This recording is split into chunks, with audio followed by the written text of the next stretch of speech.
Le Cameroun s'est nettement imposé dans son groupe lors de la phase initiale de l'Afrobasket féminin 2025 avec 2 victoires en 2 matchs dans le groupe B. Un succès de 90 paniers à 63 paniers contre le Soudan du Sud le 27 juillet, suivi de 85 à 64 paniers face à l'Angola le 30 juillet. Ces résultats placent le pays en tête du groupe de cette étape. Ces 2 victoires ont confirmé la montée en puissance de l'équipe camerounaise qui semble avoir trouvé son rythme dans ce tournoi.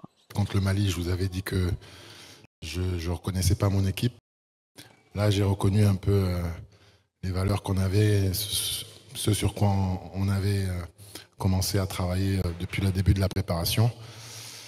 Voilà, donc je suis satisfait, au-delà du résultat, je suis satisfait de la manière dont elles ont réagi et l'intensité qu'elles ont été capables de mettre. Face à l'Angola, le collectif camerounais s'est illustré par sa constance et sa maîtrise du jeu. Selon les données SofaScore, le Cameroun a dominé 3 fois des 4 quarts-temps, ne concédant qu'un léger retard lors du deuxième. Cette régularité témoigne d'un groupe bien organisé, porté par une défense rigoureuse et une adresse offensive en progrès. En moyenne, les Camerounaises inscrivent 85 points par match tout en concédant 64 paniers, ce qui témoigne d'un net avantage dans les 2 zones du terrain. Sur une compétition comme ça, où tu enchaînes les matchs tout le temps, vous vous rendez pas compte de ce que les filles doivent fournir comme énergie.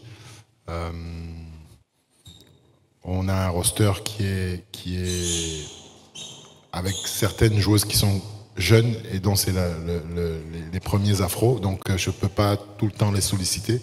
Statistiquement, les Lions confirment le statut d'outsider crédible avec une réussite de 41,2% au tir à 2 points contre 35,1% pour les adversaires et une légère supériorité dans la réussite à 3 points. Le Cameroun affiche une efficacité offensive en os. Longtemps cantonné à un rôle d'outsider, les Camerounaises espèrent rééditer l'exploit de 2015, année où elles avaient décroché la médaille bronze. Cette édition 2025 pourrait bien être celle de la confirmation.